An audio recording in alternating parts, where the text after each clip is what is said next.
Bismillahirrahmanirrahim. Assalamualaikum warahmatullahi wabarakatuh. Alhamdulillah wassalatu wassalamu ala Rasulillah wa ala alihi wa sahbihi wa mawalah wa la hawla wa la quwata illa billahi wa ba'd. Pembahasan di pagi hari ini kita akan membahas tentang keajaiban zikir setelah sholat, dan nanti juga dijelaskan tentang apa saja bacaan-bacaan atau zikir yang diajarkan Nabi Sallallahu Alaihi Wasallam yang dianjurkan dibaca setelah sholat. Di dalam Al-Quranul Karim surah An-Nisa ayat 103, Allah Subhanahu wa taala berfirman, "Fa idza qadaytumus salata fadhkurullaha qiyaman wa qu'udan wa 'ala junubikum." Maka apabila kamu telah selesai melaksanakan salat, maka berzikirlah kepada Allah di waktu berdiri, di waktu duduk, dan di waktu berbaring. Karena kondisi sholat seseorang itu kan tergantung kesehatan dan tidaknya. Sehingga boleh jadi mungkin dia bisa berzikir sambil berdiri karena mungkin tergesa-gesa. Habis sholat ada urusan, maka bisa sambil jalan, ataupun kalau lagi senang bisa zikir sambil duduk, atau mungkin kalau orang itu sakit bisa berbaring dalam kondisi zikir. Kemudian dalam surah Al-Jumu'ah juga Allah katakan dalam ayat ke-10, fa idza qudiyatis salatu fantashiru fil ardi wabtaghu min fadlillahi wadhkurullaha katsiran la'allakum tuflihun. Apabila telah ditunaikan salat, maka bertebarlah di muka bumi dan carilah karunia Allah, dan berzikirlah kepada Allah dengan zikir yang banyak supaya kalian beruntung. Dua ayat ini menunjukkan kepada kita tentang anjuran zikir setelah salat. Adapun keutamaannya,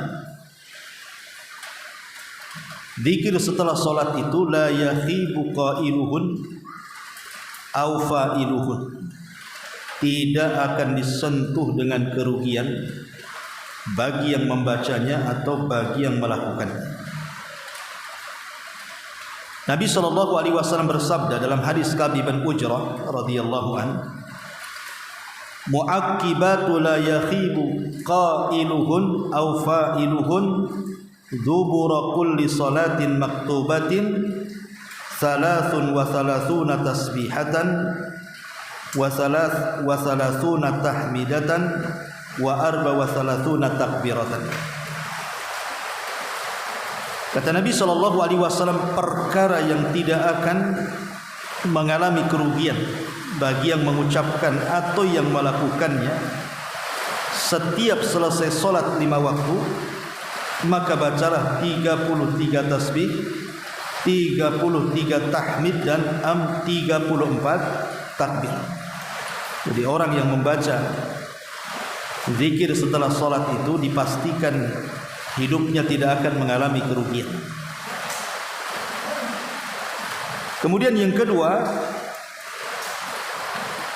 bahwa orang yang berzikir setelah sholat itu pahalanya sama dengan haji, pahalanya sama dengan umrah, pahalanya sama dengan sedekah, bahkan pahalanya sama dengan jihad.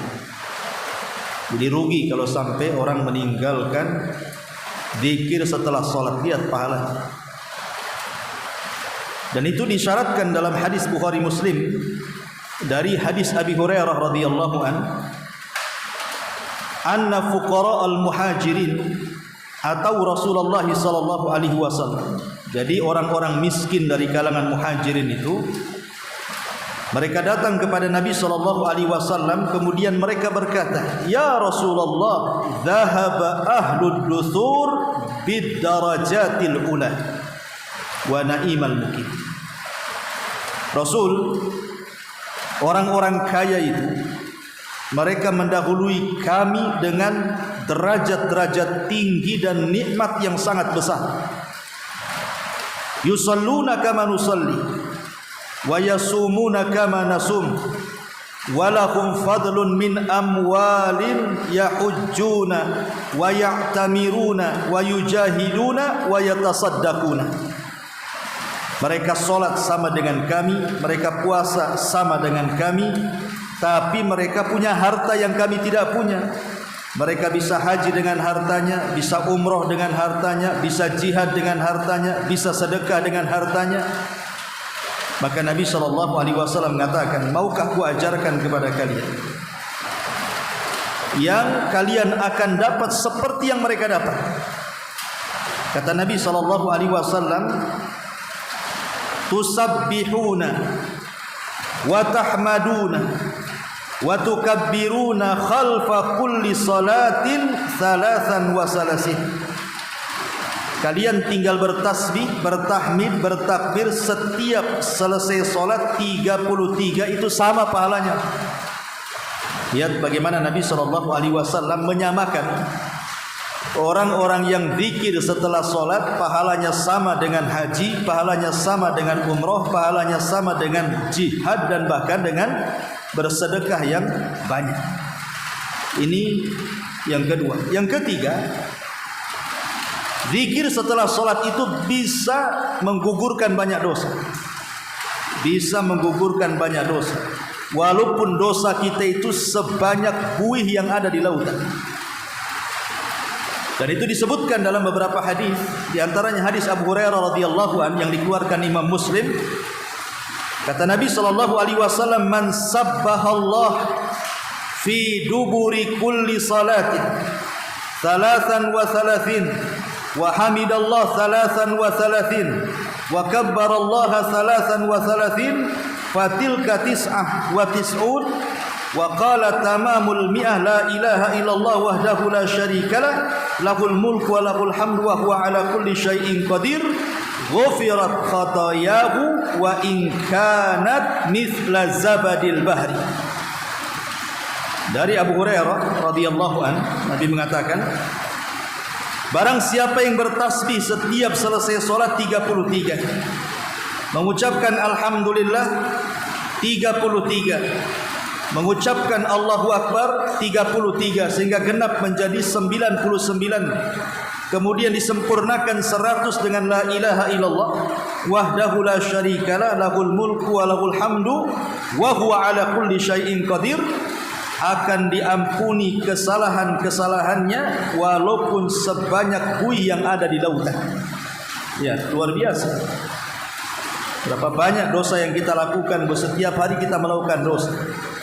Maka orang yang mengamalkan zikir setelah solat tidak sadar dosa kita diampuni oleh Allah Subhanahu wa taala. Ini yang ketiga. Yang keempat, bahwa zikir setelah solat itu wasiat dari Nabi. Nabi yang berwasiat agar jangan meninggalkan zikir setelah solat. Sebagaimana hadis yang dikeluarkan Imam Ahmad dan juga Abi Dawud dari Mu'adz bin Jabal radhiyallahu an. Jadi satu hari Rasul mengambil tangannya dan mengatakan, "Ya Mu'adz, inni uhibbuka fillah." Wahai Mu'adz, saya mencintai engkau karena Allah. Usika ya Mu'adz, aku wasiatkan kepadamu, la tada'anna fi duburi kulli salatin an taqula Allahumma inni ala dzikrika wa syukrika wa husni ibadati. Jangan pernah tinggalkan zikir setelah salat wahai Mu'adz, dan katakanlah, Allahumma ya Allah, a'inni ala dzikrik, tolong aku agar bisa mengingatmu, wa syukrik, dan bersyukur akan nikmatmu, wa husni ibadatik, dan tolong agar aku bisa beribadah kepadamu seindah mungkin. Hadis ini disebutkan dalam kitab Sahih Al-Jami'. Ya. Bagaimana di sini? Nabi SAW menjelaskan tentang keutamaan zikir setelah sholat luar biasa. Maka rugi sekali kalau seandainya seseorang kemudian meninggalkan zikir setelah sholat. Apalagi zikir setelah sholat tadi menghancurkan dosa-dosa kita, merontokkan dosa-dosa kita. Walaupun dosa kita itu sebanyak buih yang ada di lautan. Coba perhatikan, Bu. Kita membaca tasbih, tahmid dan takbir ini kan bukan hanya diperintahkan setelah sholat saja, Bu, tapi juga diperintahkan sebelum tidur kan. Kenapa demikian? Kata Nabi SAW kepada Ali radhiyallahu anhu dan juga Fatimah putrinya mengatakan, maukah ku ajarkan kepada kalian beberapa kalimat, kata Rasul, dan itu lebih baik daripada pembantu yang kalian minta.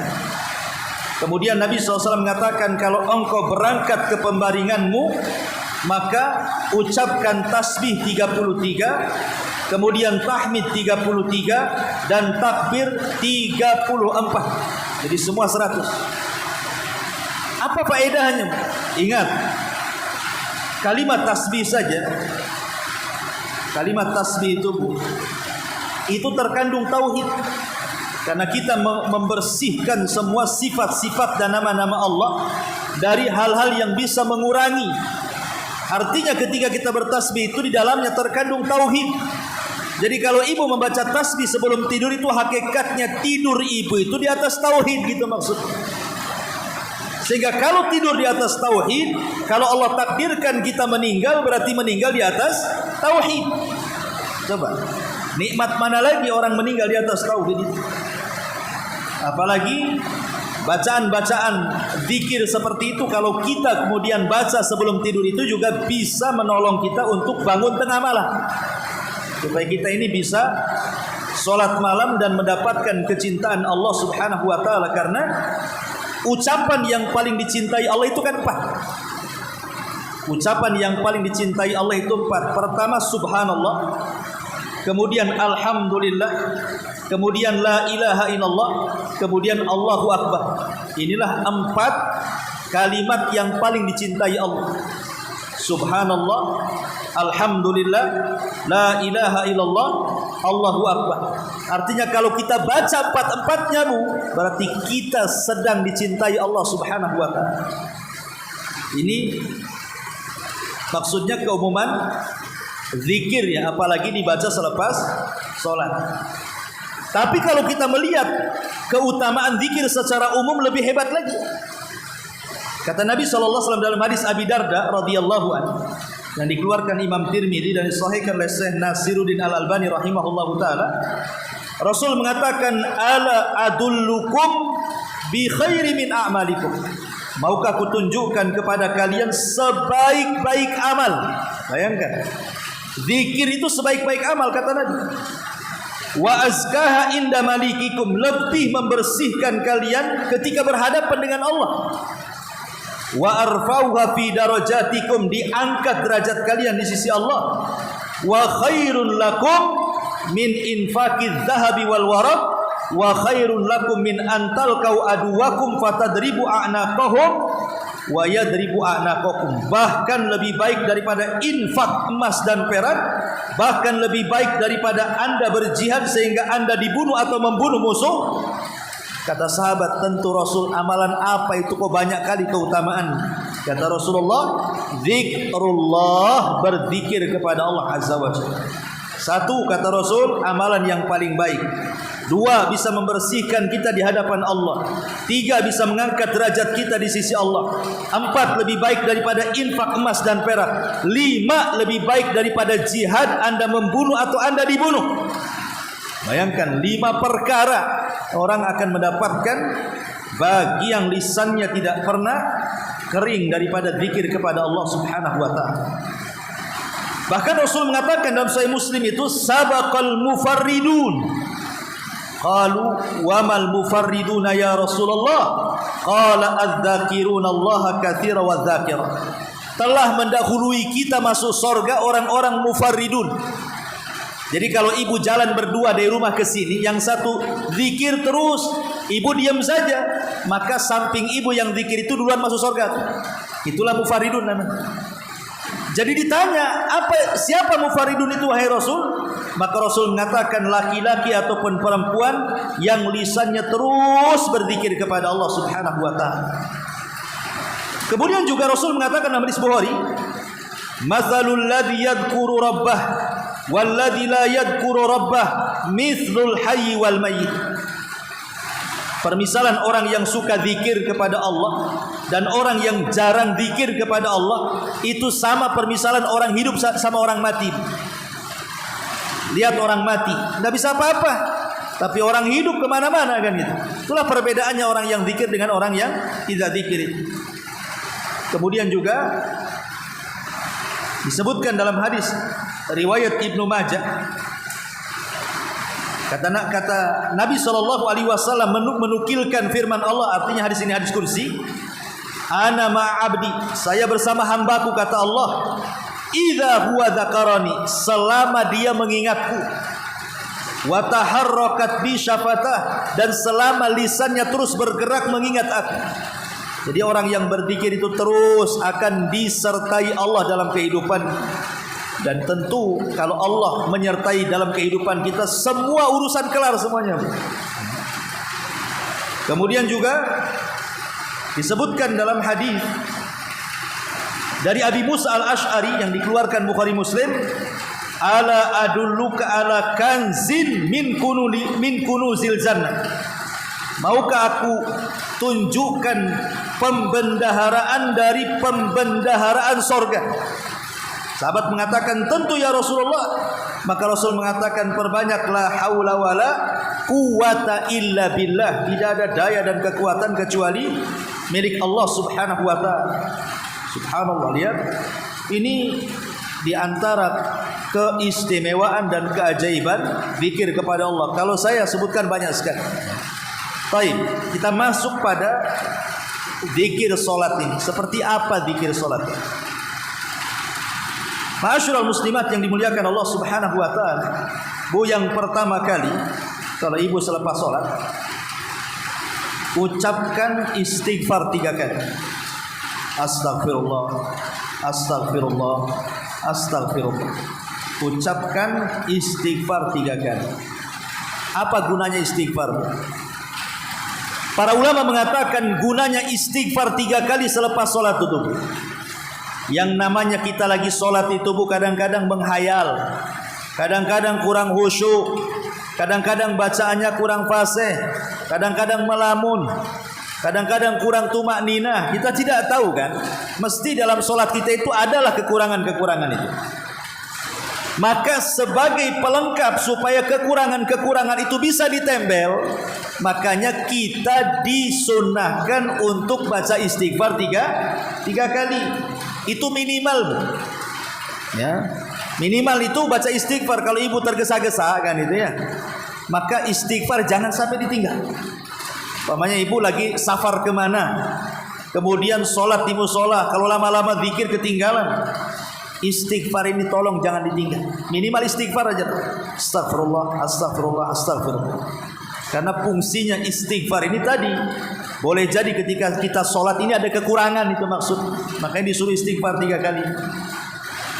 Kemudian ditambah dengan zikir-zikir yang lainnya. Sebagaimana dalam hadis Thauban radhiyallahu an, Nabi SAW apabila selesai sholat, kemudian beliau beristighfar 3 kali, kemudian menambah Allahumma antas salam wa minkas salam tabarakta ya dzal jalali wal ikram. Nah, jadi tolong ini jangan tinggalkan. Ini sependek-pendeknya zikir. Jadi kalau ibu tergesa-gesa, paling pendek zikir istighfar 3 kali dengan Allahumma antas salam wa minkas salam tabarakta ya dzal jalali wal ikram, pergi. Kalau memang sangat mendesak gitu ya, sangat tergesa-gesa, tidak bisa duduk lama-lama, inilah sependek-pendeknya zikir. Astagfirullah, astagfirullah, astagfirullah.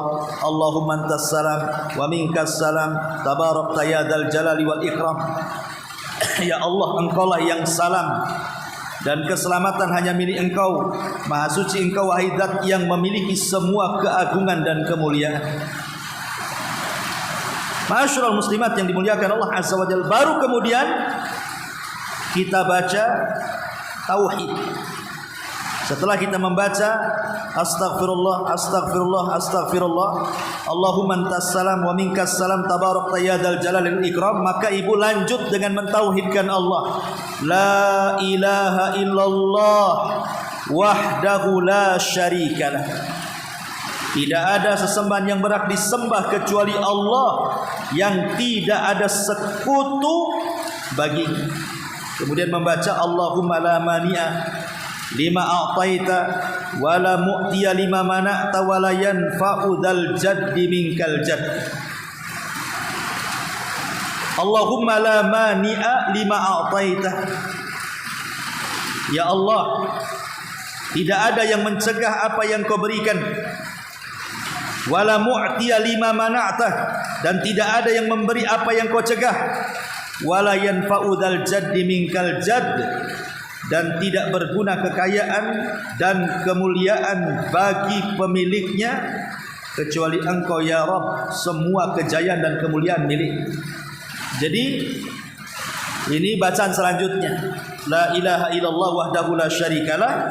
Allahumma la mani'a lima a'taita wa la mu'tiya lima mana'ta wa la yanfa'u dzal jaddi minkal jadd.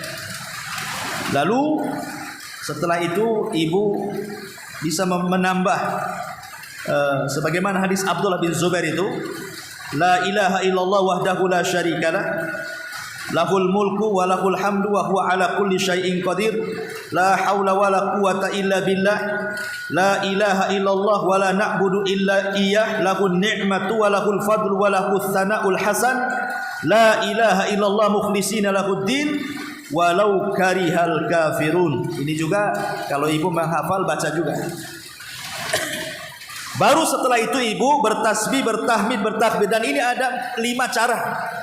Ingat Bu ya. Tasbih, takbir, tahmid itu ada 5 cara. Saya kasih tahu, semuanya riwayatnya sahih. 1. Ibu membaca subhanallah 33 kali. Kemudian alhamdulillah 33 kali. Kemudian Allahu Akbar 33 kali. Berarti jumlahnya berapa? 99 kali. Ini gambaran pertama, bentuk pertama. Boleh juga yang kedua. Tasbih subhanallah 33 kali, takbir 33 kali, kemudian tahmid 33 kali, kasih genap 100 dengan la ilaha illallah. Wahdahu la syarikalah, lahul mulku wa lahul hamdu wa huwa ala kulli syai'in qadir. Berarti semuanya ada 100. Karena tasbih 33, kemudian tahmid 33, kemudian takbir 33, 99 tambah 1 jadi 100 dengan la ilaha illallah. Ini bentuk yang kedua. Bentuk yang ketiga, tasbih subhanallah 33, tahmid 33, takbir 34. Berarti 100 kan? Ya, ini gambaran yang ketiga ya. Tasbih 33, tahmid 33, takbir 34. Berarti 100. Berarti sudah berapa? Sudah 3. Kemudian yang keempat, ini gambaran yang keempat, boleh juga. Tasbih 25, tahmid 25, takbir 25, tahlil 25. Jadi 100. Saya ulang, ini cara yang keempat. Tasbih subhanallah subhanallah subhanallah 25 kali. Alhamdulillah alhamdulillah alhamdulillah 25 kali. Allahu akbar Allahu akbar Allahu akbar 25 kali. La ilaha illallah 25 kali. Jadi genap menjadi 100. Ini gambaran yang keempat. Dan yang terakhir ini yang tergesa-gesa Bu. Tasbih 10 kali. Allah subhanallah subhanallah subhanallah 10 kali. Kemudian tahmid alhamdulillah alhamdulillah alhamdulillah 10 kali. Allahu akbar 10 kali. Berarti jumlahnya 30. Ya, ini boleh, lima-limanya boleh. Ibu memilih yang mana? Semuanya ada hadisnya, semuanya sahih. Ya. Saya ulangi ya, biar mantap. 1. Tasbih 33, tahmid 33, takbir 33, jumlahnya 99. 2. Tasbih 33, tahmid 33, takbir 33, genapkan dengan la ilaha illallah menjadi 100. Yang ketiga, tasbih 33, tahmid 33, takbir Allahu Akbar tambah 1, 34 menjadi 100. Ya. Kemudian yang keempat, tasbih 25, kemudian tahmid 25, kemudian takbir 25, dan la ilaha illallah tahlil 25, jadi 100 juga. Dan yang terakhir, ini yang tergesa-gesa saya tadi katakan, tasbih 10, tahmid 10, takbir 10. Berarti 30 jumlahnya. Semuanya sahih. Boleh diamalkan 5 bentuk zikir ini, 5-limanya hadisnya semuanya sahih. Nanti saya akan sebutkan riwayat-riwayatnya. Tetapi pertanyaannya muncul. Gimana kalau seandainya kita gabungkan semuanya saja? Daripada kita subhanallah, subhanallah, subhanallah 33, alhamdulillah, alhamdulillah, alhamdulillah 33, Allahu Akbar, Allahu Akbar 33, kan lama Bu. Kita gabung saja. Subhanallah walhamdulillah Allahu Akbar, subhanallah walhamdulillah Allahu Akbar, subhanallah walhamdulillah Allahu Akbar 33 kali. Kan nanti jatuhnya 99 juga kan? Paham maksud saya? Ya. Kita gabungkan sajalah, daripada subhanallah subhanallah Allahu Akbar Allahu Akbar, saya gabungkan aja satu kalimat. Alhamdulillah, subhanallah, alhamdulillah, Allahu Akbar 1. Subhanallah, alhamdulillah, Allahu Akbar 2, sampai 33. Berarti kan semuanya nanti jatuhnya 99 juga kan gitu ya. Lah ini bagaimana pandangan para ulama? Kita gabungkan aja daripada satu-satu. Ya. Maka ulama mengatakan dua-duanya boleh. Boleh dua-duanya. Ya. Baik ibu satu-satu, subhanallah subhanallah 33, alhamdulillah alhamdulillah 33, boleh. Ataupun mau digabungkan juga boleh. Subhanallah walhamdulillah Allahu Akbar, subhanallah alhamdulillah Allahu Akbar 33. Boleh dua-duanya. Yang jadi khilaf para ulama itu adalah mana yang afdal. Jadi yang jadi khilaf itu bukan boleh tidak bolehnya, dua-duanya boleh. Tapi mana yang afdal itu yang jadi masalah. Imam Ahmad Ibn Hanbal rahimahullah ta'ala, dia mengatakan tidak ada yang afdal, dua-duanya boleh. Kata Imam Ahmad, mukhayyar, boleh memilih. Mau yang ini boleh, mau yang itu boleh, kata Imam Ahmad. Ya. Tetapi Imam Nawawi dan juga Al-Hafidz Ibnu Hajar rahimahullah ta'ala mengatakan sebaiknya disendiri-sendirikan. Ya, yang lebih afdal itu yang sendiri-sendiri. Subhanallah sendiri, alhamdulillah sendiri, kemudian alhamdulillah sendiri. Apa alasannya? Kan sama saja sebenarnya kan? Alasannya karena gerakan jari lebih banyak yang sendiri dibandingkan yang digabung. Itu saja alasannya. Sebab kalau seandainya kita sendiri-sendiri Bu, subhanallah, subhanallah, subhanallah, subhanallah, ini jari akan banyak bergerak. Tapi kalau digabungkan, subhanallah, alhamdulillah, Allahu Akbar, jarinya sedikit bergerak karena setelah diangkat 33 selesai kan? Sementara jari-jari ini akan menjadi saksi di hadapan Allah. Semakin banyak bergerak, semakin banyak bersaksi. Itu maksudnya. Ya. Tetapi intinya kalau ditanya mana yang lebih baik gitu ya, tidak ada yang lebih baik menurut Imam Ahmad. Tapi menurut Imam Nawawi sebaiknya yang disendiri-sendirikan karena alasannya gerakan jari akan lebih banyak lagi. Itu alasannya di situ saja ulama itu. Tapi boleh dua-duanya dilakukan, tidak ada masalah. Dan dua-duanya ada dalilnya. Adapun dalil yang pertama yang membolehkan menggabungkan itu adalah hadis yang kita baca tadi. Hadis ketika para fuqara muhajirin, orang-orang fakir miskin datang kepada Rasulullah mengadukan orang-orang kaya itu enak kali mereka. Kok bisa haji, bisa umroh, bisa jihad, bisa sedekah dengan harta, lah kami tidak bisa. Maka Rasul mengatakan, kalau begitu, kalau kau ingin mendapatkan apa yang mereka dapatkan, kata Rasulullah apa? Bacalah tasbih, tahmid, takbir. Kemudian Rasul mengatakan 33 kali di belakang. Seolah-olah ada penggabungan di sini. Ya, Rasul tidak mengatakan tasbih sekian, tahmid sekian, takbir sekian, tapi Rasul menyebutkan langsung tasbih, tahmid, takbir sekian, kata Rasul. Kata perawi hadis ini namanya Abu Saleh. Ya, ketika namanya Sumai itu bertanya kepada Abu Saleh. Abu Saleh mengambil hadis dari Abu Hurairah radhiyallahu an tentang pemahaman hadis tadi. Kata Abu Saleh mengatakan bahwa kita dalam zikir ketika sholat digabungkan, bukan dipisah-pisahkan. Ini dalil yang menggabungkan. Tetapi kata ulama yang memisahkan, rata-rata semua riwayat yang kita baca tentang tasbih, tahmid dan takbir itu rata-rata disendirikan.